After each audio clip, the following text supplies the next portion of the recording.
Привет, друзья! Собираетесь в путешествие? Сегодня я расскажу вам о нескольких очень важных вещах, которые должны быть в вашем кофре.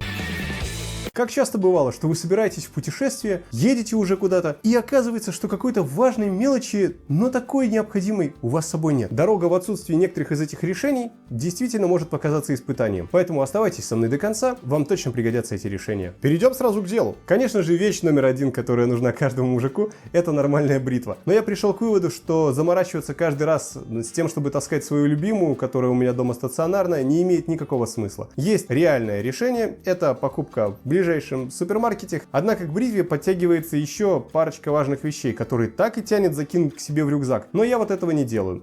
Это крем для бритья, который я также покупаю на месте или пользуюсь мылом. Крем после бритья, потому что он действительно успокаивает кожу. Плюс я могу поделиться рекомендацией: брейтесь на ночь. Когда на ночь побрились и намазали свою физиономию кремом, вам гораздо лучше, комфортнее будет спаться, а за вечер, за ночь кожа успокоится. Нет под рукой крема после бритья, потому что не все любят тратить деньги на его покупку. Я могу поделиться маленьким лайфхаком, который я открыл для себя. Это крем алоэ вера. Работает, слушайте, друзья, офигенно классно, комфортно. Я, наверное, вообще перейду полностью вместо крема после бритья на крем просто с алоэ вера. Так что пользуйтесь этим лайфхаком. Следующая важная вещь, которую я с собой всегда беру. Это, конечно же, одежда, пара футболок, возможно, шорты, если я еду в теплое место, или запасные штаны. Все, больше ничего из одежды не беру. Ну и, конечно же, носочки. Не вижу смысла брать с собой целый багаж одежды. Если вы едете туда, где будет прохладно, потратьтесь, купите себе какую-нибудь толстовочку уже на месте. Это будет гораздо удобнее, чем тащить это все с собой. Следующая важная штука, которую я не беру, это дождевики. Я вообще не сторонник ношения дождевика на трассе, не сторонник того, чтобы одеваться в непромокаемые бахилы, и поясню почему. Дело в том, что даже самая дорогая экипировка, она, к сожалению, промокает. Поэтому езжу я без дождевиков, лишний раз не набиваю кофры, а то, что промокает экипировка,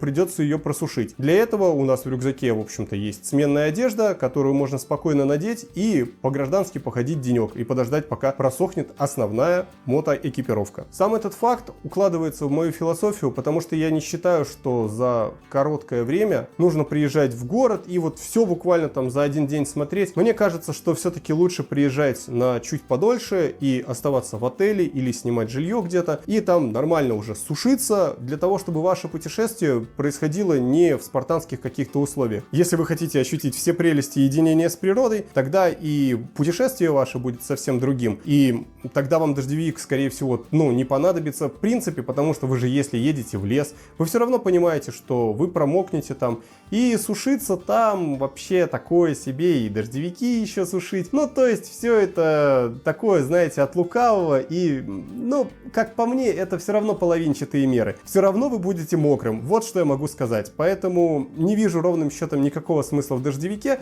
Вы можете поделиться в комментарии о том, какого вы мнения об этом. Я с удовольствием почитаю. Может быть, вы расскажете мне какие-то действительно истории, когда вас прям дождевик спас. По поводу запасов пропитания и бензина. Я рекомендую рассчитать хорошенько необходимый запас, для того, чтобы у вас не было такого, что кто-то везет постоянно на себе лишний груз, лишние канистры. Посмотрите там, куда вы едете, где находятся заправки и какой у них режим работы. Уточните это на нескольких видах карт, потому что на одних могут быть одни данные, на других, к сожалению, другие. Смотрите, читайте свежие отзывы, если они там есть. А уж если вы выезжаете туда, где заправок совсем вообще нет, тогда да, тогда рассчитывайте запас бензина с учетом этого, и я думаю, никаких проблем у вас не будет. Сейчас я в основном говорю, конечно же, про поездки городского такого типа между городами. Мы сейчас пока не рассматриваем лес, про это будет, скорее всего, отдельное видео. А вот в городских условиях вообще все необходимости, которые у вас могут возникнуть, их может удовлетворить любой масс-маркет. Не берите с собой кучу всякой жратвы. Это,